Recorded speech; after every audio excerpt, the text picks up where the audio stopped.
todos a los dos cracks que tengo a mi lado. Por si acaso alguien se ha despistado y no conoce a alguno de los dos, hago una breve presentación.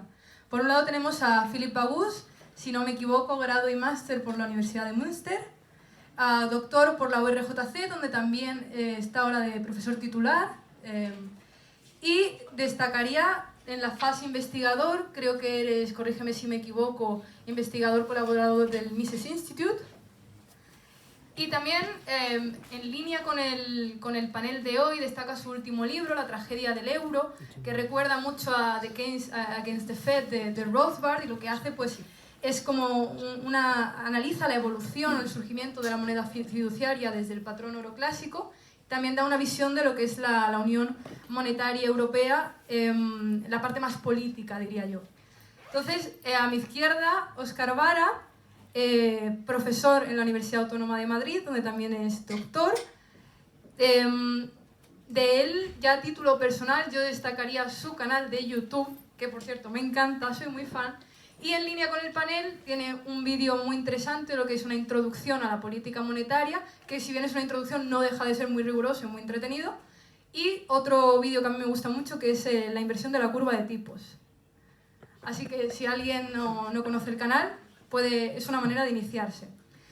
Entonces, el otro día, leyendo, me daba cuenta de la relevancia que tiene este panel y esta charla. Y es que veía tres papers del uno en el contexto del Banco Central Europeo, hecho en Países Bajos, otro en el contexto del Banco de Inglaterra y otro en Suiza, en el que se ponía de relieve o se intentaba analizar el conocimiento que el público general tenía sobre la política monetaria.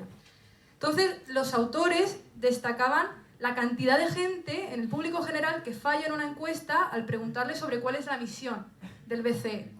También destacaban que la principal fuente de información en este tema que la gente tiene es la televisión, que no sé si puede haber aquí una correlación o incluso causalidad.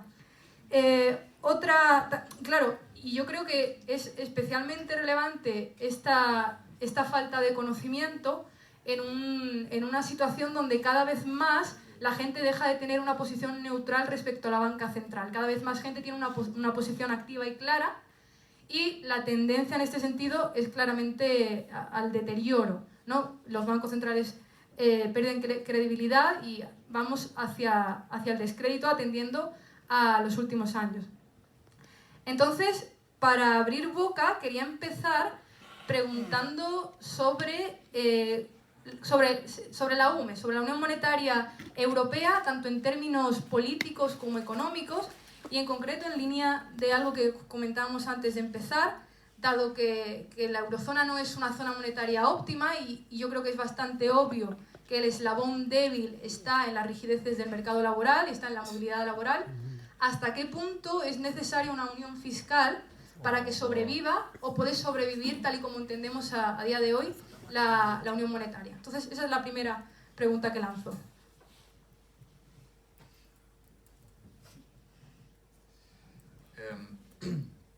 Para entender la zona euro y la política monetaria en la zona euro en el pasado y también interpretarla al día de hoy y para el futuro, es importante entender que eso es un proyecto político que justamente quiere alcanzar una unión fiscal. Básicamente hay dos corrientes o dos visiones para Europa. Una es la liberal clásica, que quiere una zona de libre comercio con la libertad de movimiento de bienes, capital y ideas. Y la otra es la visión socialista, que quiere un superestado europeo, considera que Europa debería ser como una fortaleza proteccionista para adentro y para afuera, intervencionista para adentro. Y en esta lucha entre las dos visiones, el euro o la moneda única es clave, porque lleva claramente hacia una centralización. Y eso los socialistas lo sabían y lo saben muy bien. También en estas dos visiones hay típicamente al lado de los socialistas es la clase política francesa con sus aliados, Luego más liberal eran los ingleses, que ya no están, y los países nórdicos, ¿no? Bien, entonces, en esta lucha digo que el euro es muy importante porque lleva una centralización y se ha introducido justamente para eso y para deshacerse de la influencia de la política monetaria del Bundesbank. Porque el Bundesbank tenía la política monetaria más conservadora por las dos veces que los alemanes habían pedido, que se había perdido todo el valor de su moneda después de 2 guerras perdidas, con la hiperinflación 23 y 48 con la reforma monetaria. Entonces, por esa razón la Bundesbank era relativamente menos inflacionista. Y como en Europa había un sistema de tipos de cambios fijos, reajustables, si tienes un sistema así, solo puedes inflacionar tu moneda como lo hace el que lo hace menos. Porque si no, tienes que devaluar. Y si tienes que devaluar es muy feo para tu población porque has hecho algo mal.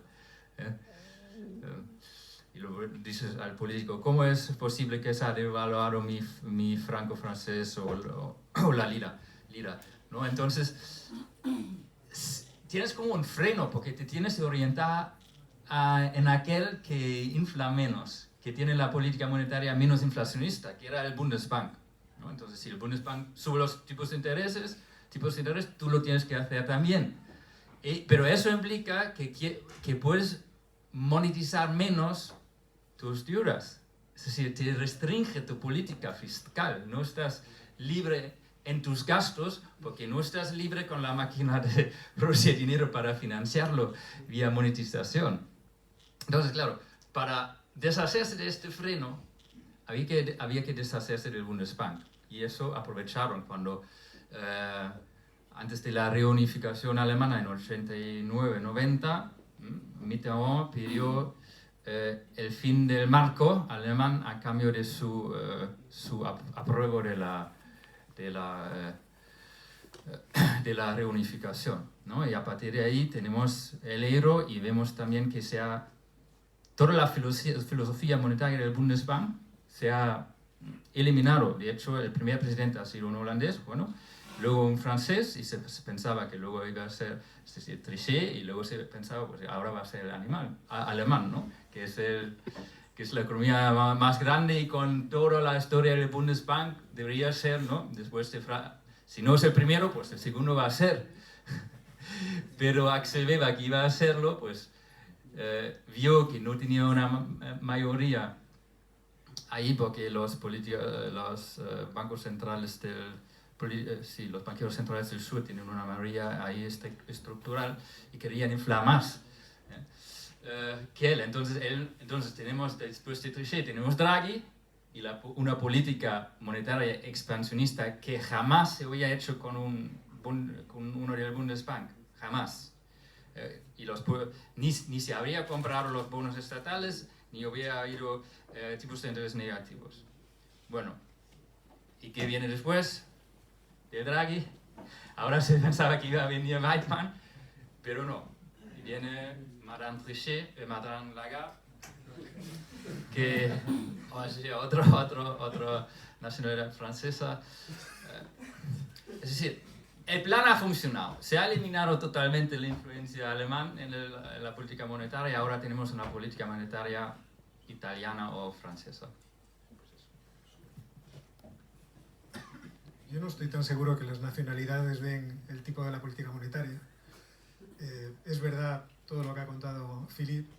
Y de hecho, hombre, sería quizá concederle unos poderes conspirativos muy clarividentes a los que organizaron la Unión Monetaria. Porque efectivamente, desde el principio, todos sabíamos que no iba a ser una unión monetaria óptima y éramos conscientes de que en el momento que surgiera algún tipo de choque exógeno, es decir, que las economías europeas se vieran impactadas por algún tipo de fenómeno económico adverso que las afectara a todas simultáneamente, enseguida surgiría el problema de que para poder hacer que la unión funcionara era necesario algún tipo de mecanismo de redistribución fiscal. Que por lo tanto, en el marco de una crisis, el diálogo o lo que se iba a producir en términos de discusión pública iba a ser el por qué no tenemos la unión fiscal. Y eso es algo que ha venido, que ha llegado. Hasta el punto de que hemos leído de gente que en principio no era sospechosa de desear una unión política y económica hasta este extremo. Por ejemplo, alguno de los directores de alguno de los institutos de economía alemán, que podíamos pensar en algún tipo de federalismo fiscal en el cual los países del sur cedieran alegremente su capacidad fiscal a cambio de que se les condonara parte de la deuda soberana. O sea, esas cosas las hemos leído hace unos veranos, no es una cosa inmediata, pero es una idea que circuló. Incluso hemos tenido algún paper del Banco Central, vamos, del Banco de España, yo creo que de Jim Constein, si no recuerdo mal, hablando precisamente de esta posibilidad. O sea, es cierto que a lo mejor hubo una mente muy clarividente que dijo, vamos a organizar esto, en el momento de que vayan mal, seguramente nuestro propósito se verá mucho más claro, pero tampoco vemos que haya un movimiento claro para producir la unión fiscal. Pero a día de hoy no parece, aunque hay insistencia de vez en cuando, pero no hay dentro de lo que es la discusión política en la Unión Europea, no, por lo menos yo no lo observo, a lo mejor ahora me lo desmentís, una clara apuesta por eso. Porque cuando surgió esta discusión en concreto, la que estoy mencionando, ese mismo verano los holandeses pusieron el grito en el cielo y también los daneses, diciendo que no, jamás de los jamases se admitiría condonar la deuda a aquellos que se habían comportado tan mal a cambio de que cedieran la política fiscal. Lo cual a lo mejor hubiera podido ser una buena idea en estas circunstancias. De cualquier forma, en lo que sí estoy completamente de acuerdo es que el proyecto claramente apunta a una unidad política y de hecho, tal y como estaba concebido, nos empujaba hacia allí. Porque era, primero hacemos la unión monetaria, luego votamos la Constitución Europea y una vez que tengamos la unión política, efectivamente hacemos una nación una nación de naciones en donde el objetivo muy claramente es la intervención. Eso no me cabe la... Y lo que se ha producido después en la deriva del Banco Central Europeo es una tragedia, en el sentido de que se ha distorsionado de forma, yo creo que fatal, lo que tiene que ser el objetivo de un Banco Central. Y se ha introducido el Banco Central con la excusa de que era necesario en términos económicos en la gestión política de la Unión, que es lo que hemos estado viendo cuando se decidieron a comprar la deuda pública, a financiar en realidad como liquidación de deuda a los países del sur de Europa.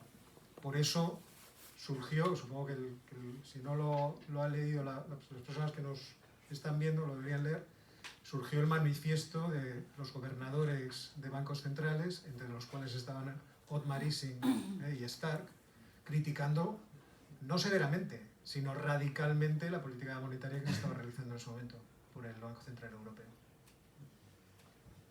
Entonces, durante los primeros 10 años del BCE, el consenso económico alaba la capacidad que tiene para controlar la inflación, también porque la presión que viene desde el entorno macro es los precios al alza y lo que hace es estirar de ellos. Sin embargo, se invierte la situación, ¿no? Y tenemos los últimos años donde la presión es a la baja, es muy volátil y donde nos hemos dado cuenta de que la política monetaria no deja de ser una política de demanda sujeta a la oferta, que además es temporal y que en ocasiones puede llegar a ser incluso un remedio puramente sintomático y que para más Inri se encuentra con ese límite ya no cero sino negativo, por debajo del cero pero cercano, en los tipos de interés. Entonces, en línea con lo que empezabas ya a comentar, ¿qué evaluación hacéis de errores y aciertos de la manera en la que el Banco Central Europeo ha gestionado la crisis?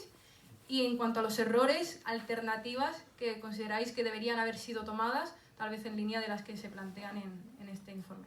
Empiezo ahora.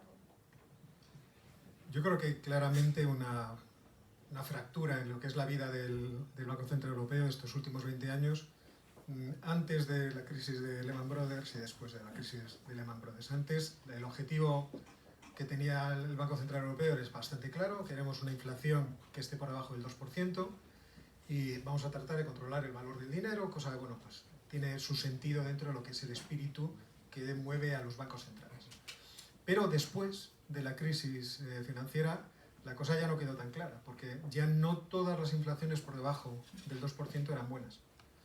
Y como la depresión económica llevaba a una deflación, hay muchas discusiones acerca de si esa deflación implicaba una espiral deflacionista. Yo entiendo que no, pero de cualquier forma, con esa excusa y con la tendencia a bajada de tipos de interés que nos ha venido dada por varias razones, ¿no? Se acusa mucho a la globalización, de la reducción de la productividad marginal y la demografía, por culpa del envejecimiento de las poblaciones. Ahí yo creo que se vio una oportunidad de hacer cosas extrañas. Extrañas porque es verdad que el margen de maniobra de la política monetaria pues no era mucho. Y como el Banco Central nace con la intención de intervenir, pues algo tenían que hacer. Pero yo no sé si lo que tenían que hacer era para mantener o para sostener la estabilidad financiera, tenían que comprar los activos financieros que compraron al sector bancario, y no sé si debíamos, sí lo sé, creo que no debían haberlo hecho, y no creo que debían haber comprado la deuda pública de los países que peor lo estaban haciendo. Es verdad que hubo un momento de duda, porque si alguna de las naciones entraba en default, en quiebra soberana, eso podía arrastrar también la propia posibilidad del euro. Y sin embargo, las intervenciones que se hicieron, los programas de comprar deuda y de financiar a los bancos a largo plazo y demás, ese debate lo sacaron de lo que es la arena pública. ¿Pero aprobarías una flexibilización cuantitativa en lo privado? Vamos a ver, pero es que el asunto sería distinto. Una cosa es, el Banco Central existe, nosotros nos ponemos a mandar en él, ¿qué vamos a hacer con él? Pero ¿cuál es el objetivo que tiene que tener el Banco Central? El Banco Central, en su intervención, debe tratar de ser lo más neutral posible respecto de las decisiones que hagan los agentes económicos, o con sus intervenciones está alterando tanto las decisiones libres de los agentes económicos que está perturbando la asignación de recursos. Yo creo que en el caso de la política monetaria que se ha realizado estos últimos años, esto es lo que ha estado sucediendo de forma clarísima. O sea, los tipos de interés negativos yo creo que están poco justificados. No me van a convencer de que la tasa natural de interés es negativa, y que puede ser negativa, y que de forma natural, con inflaciones positivas como tenemos ahora, no quiero decir cuando teníamos deflación, es algo natural y tenemos que conformarnos a ello, que además es algo que es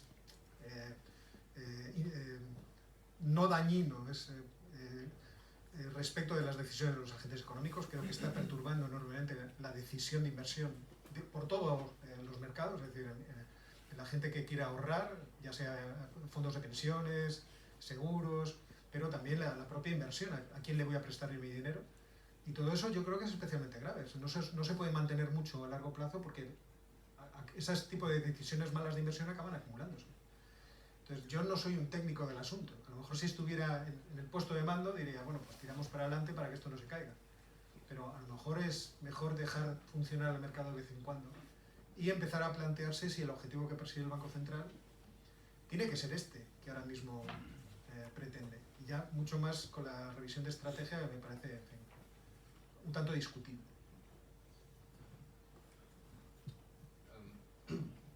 Lo que hiciste antes, esta carta con Ising y Stark, es que ellos tienen un espíritu de core casi en el Bundesbank. Sí, tienen una ideología y esta ideología ya no tiene influencia en Europa como lo tenía antes. Antes prácticamente la política monetaria europea era con esto, porque los demás tenían que seguir, y ya será eliminado. Sí, y relacionarlo con esto, con la zona política, es que tú dijiste que se sabía que no era una zona monetaria óptima y iba a haber problemas, entonces luego iba a haber centralización. También en Alemania se sabía, y justo por eso se ha hecho lo del Tratado de Maastricht y los criterios de limitar el déficit al 3% y al 60%, y prohibir explícitamente al Banco Central financiar los estados. Y los alemanes son muy ingenuos. Los estados creen en esas contabilidades, engañaron. Sí, engañaron también. Engañaron también con los criterios. Sí. Sí. Sí, era... Entonces los alemanes se quedaron contentos con esto de prohibir los bailouts, los rescates, el Tratado de Maastricht, porque se confían en el derecho, que iba a hacer caso. Pero claro, es muy ingenuo pensar, si eso es un proyecto político, da totalmente igual lo que está en los contratos, ¿no?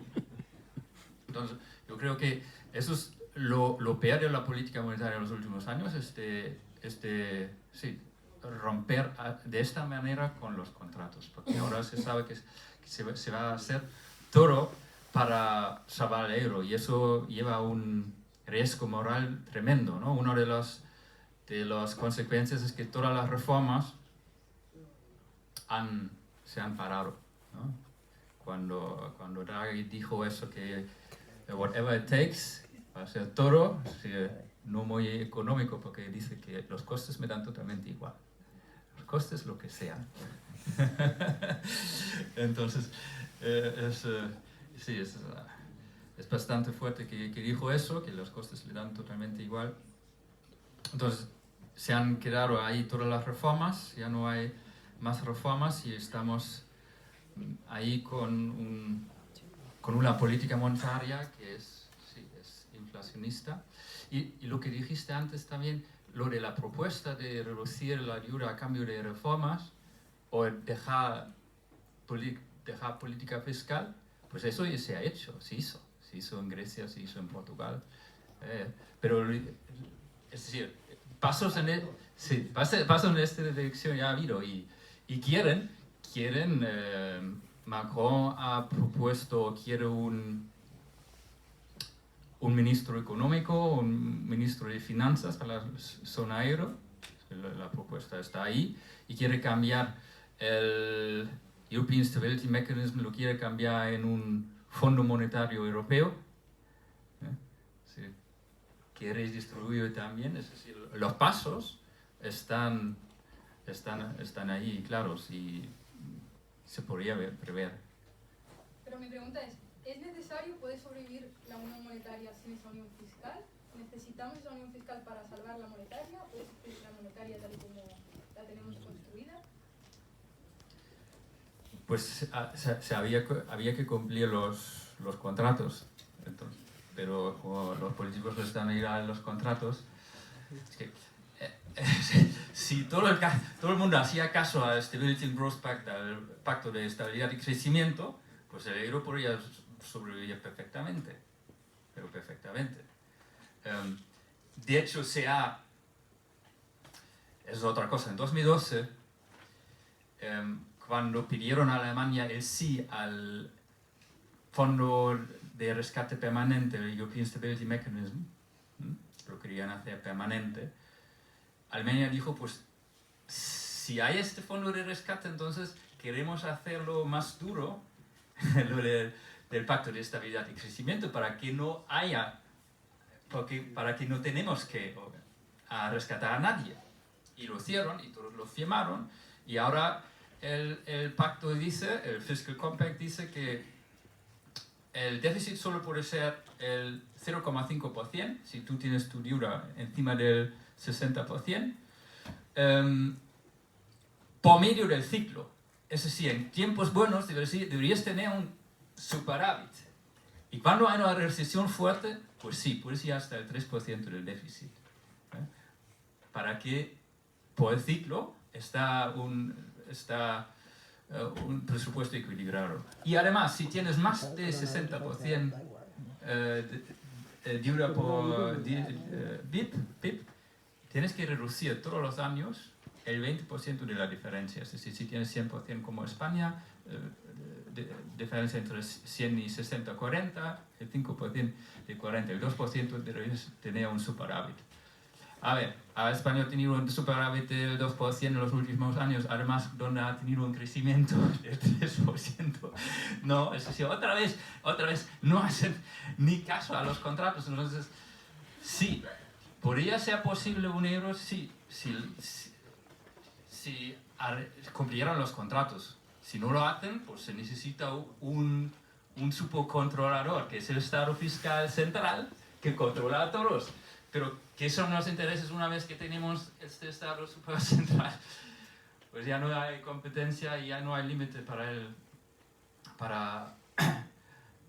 Va a subir los impuestos, va a haber más inflación y va a ser horrible. Bueno, para añadir algo más a este escenario catastrofista, quería preguntaros sobre algo que aparece mucho en prensa, ¿no? Desde hace un par de años, ese riesgo de japanificación de la economía de la Unión Europea. Mirando a los ingredientes, ¿no? Bajo crecimiento, baja inflación y por tanto bajos tipos de interés, con toda la retroalimentación y la endogeneidad que hay entre ellos, ¿existe realmente ese riesgo o estamos ya en esa situación? Y sobre todo, esto que parece ser una tendencia a la baja de estas tres variables, ¿pensáis que es algo a largo plazo? Porque creo que en economía lo que fallamos los economistas de forma sistemática es en predecir los puntos de inflexión o los puntos de cambios de tendencia. Entonces, ¿estamos ante algo a largo plazo? ¿Es coyuntural? ¿Es corto plazo? ¿Cómo miráis al futuro en este sentido? No hay buenas noticias. Si yo tuviera que decir, estoy bastante en línea con lo que dice Philippe. Entiendo que el futuro de la Unión va a ser a una mayor integración económica y política, pero además la Unión presenta problemas estructurales claros. El primero es el envejecimiento de la población, que en un mundo que está incorporando cada vez más personas a la economía de mercado es claramente una desventaja. Y yo creo que ese es un componente estructural que trataremos de resolver o de corregir perseverando en las políticas monetarias que hemos realizado en los últimos tiempos, lo cual sí querría decir que iríamos a una zombificación de la economía. O sea, creo que fíjate, antes estábamos hablando, antes de entrar, de cuando Keynes hablaba de que hay que mantener a la economía en un semiboom permanente manteniendo los tipos de interés muy bajos, que lo explica en la teoría general al final, que la política monetaria no puede evitar o no puede sacar a una economía de la crisis, pero puede prevenir que las economías entren en la crisis de forma permanente. ¿Con qué procedimiento? Con el procedimiento de zombificarlas, de producir una japonización, con tasas de crecimiento muy bajas, con tasas de inflación inexistentes, con mucho gasto público y con mucho gasto público apoyado por la política monetaria. Pues yo creo que sí, ese es un escenario más que probable en el futuro próximo. Yo creo que hemos entrado en él. Lo que pasa es que yo soy además más pesimista. Yo miro a Europa y veo que en términos de dinámicas culturales estamos en un proceso degenerativo. Entonces, eso irá, creo, acumulando las tensiones propias. Y a medida que haya menos juventud, pues eso producirá sus efectos. Y los procesos migratorios que va a haber en el futuro, que van a ser muy intensos, desde África, eso también introducirá dinámicas culturales que serán disruptivas de alguna forma. Ya veremos cómo se va acomodando todo eso, pero el periodo de transición va a acabar en el año 2060-2070. O sea que tenemos un horizonte bastante largo de irnos introduciendo en esta situación de forma progresiva.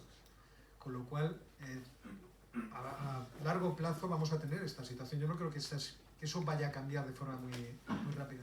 Y por eso hay que, aunque uno no tenga excesivas simpatías por los anglosajones, hay que tener una mirada simpática por lo que han hecho los británicos. Los británicos, de cierto modo, han saltado del barco porque veían que la situación, en fin, es que la Argentina ya tenía agua. Esto es lo que parece. Sí, estoy de acuerdo con Oscar. Sí, la zombificación ya ha empezado. Sí, yo he mirado las estadísticas de quiebras de empresas en Alemania en 2003, era como el 1,2% de las empresas quebraban todos los años, y eso ha ido bajando y ahora es la mitad, 0,6%. Es decir, ahí tenemos zombies acumulando todos los años que sobreviven simplemente por los tipos de interés negativos. En términos absolutos son 20.000 empresas al año que no quiebran, que hubieran quebrado hace 15 o 17 años. Es decir, 20.000 todos los años sobreviven. Entonces, una vez que tenemos los tipos de intereses más normales, pues estos quiebran, entonces los bancos que han prestado estas empresas tendrán un problema. Por eso no suben los tipos de interés. estamos ahí en una trampa, ¿no? De la política monetaria. No pueden subir una vez porque los estados están sobreendeudados y por otro porque hay estos zombies que también cayeran con tipos de intereses más altos. Una pregunta muy corta, muy concreta, por petición popular, antes de pasar a la ronda de preguntas. Sin ánimo de sumar al pesimismo del panel, el tema del coronavirus, ¿no? Esto está siendo muy sensible para la política monetaria, ¿no? Porque en economía entendemos que es un shock de oferta, que a priori la política monetaria no tiene nada que hacer. Sin embargo, se empiezan a identificar señales de que también trae aparejado un shock de demanda, y entiendo que respondiendo a ellas y respondiendo también a la estabilidad financiera, la FED sale hace unos días, reduce en 50 puntos básicos el tipo de interés de depósito, hace lo mismo, si no me equivoco, el Banco Central en Canadá, y ahora se está viendo en los mercados si se cotiza o no que vaya a hacer lo mismo dentro de 2 semanas el BCE. ¿A favor o en contra de esta acción de estos bancos centrales que han actuado, y a favor o en contra de que actúe en esta línea el BCE?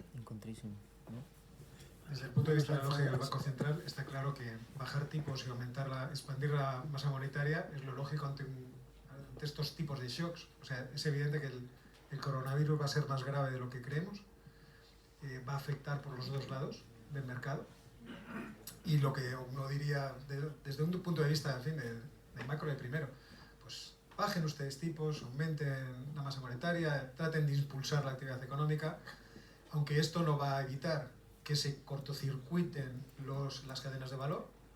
Yo me acuerdo que el año pasado decía a mis alumnos en un máster de entorno económico internacional que el problema estaba en si algún día se gripa la economía de China. No sabía yo que utilizar el verbo gripar iba a tener tal capacidad de anticipación. Pero en el caso del Banco Central Europeo, ¿qué más van a hacer? O sea, el Euribor ahora mismo que está en menos 0,4, menos 0,5 a un año. ¿Qué más van a hacer? O sea, ¿van a traer dinero a casa? O sea, ¿van a hacer helicóptero de Friedman? Claro, esto es posible. O lo harán como los de Hong Kong, con reducciones fiscales. No parece con los gobiernos que tenemos. Entonces, obviamente algo expansivo intentarán, pero es que lo quieren hacer en todo. O sea, es divertido entrar en la página del Banco Central Europeo para ver lo de la revisión de la estrategia, cuando dicen, ¿qué aspectos pueden afectar a la economía del futuro? Pues desde el cambio climático a lo que quiera usted. Vamos a meterlo todo. O sea, el Banco Central Europeo va a ser la centralización de la política económica europea. Pues muy bien, no tengo que tener ya. Pero sí, si es en favor o en contra, claro, estoy en contra de algo. Pero lo van a hacer. Hacemos la ronda de preguntas. No sé si hay alguna pregunta por ahí, de fondo.